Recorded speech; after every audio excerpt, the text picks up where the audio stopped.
So many of you ask how I make perfect holes in my seashells.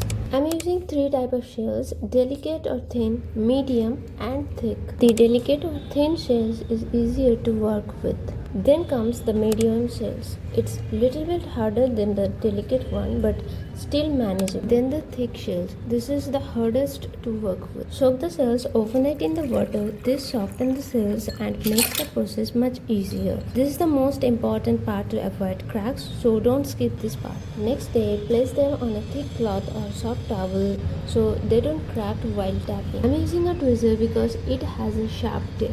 I don't have any other sharp tool right now, so I'm using this.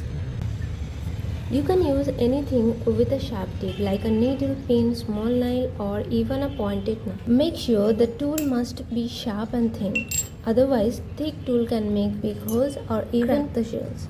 For the thin shells, you only need a gentle tap to make a hole, or you can simply push the tweezer through and it works just as easily.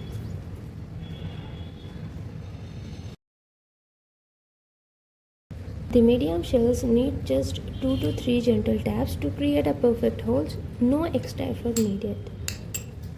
I don't have a hammer, so I am just using a small metal piece to tap the tweezer. Anything a little heavy works, just keep your tap soft and controlled.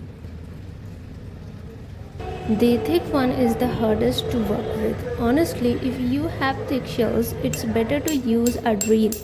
But I am still going to make a hole by hand, so just wait and watch. You can see I'm still tapping and tapping, and it's not going to it, but I know I will get there. It just takes more patience.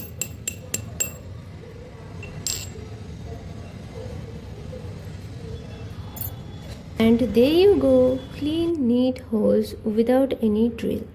Perfect for all your DIY projects. And that's the secret of me. Save this for later, try it yourself and tell me which shell work best for you.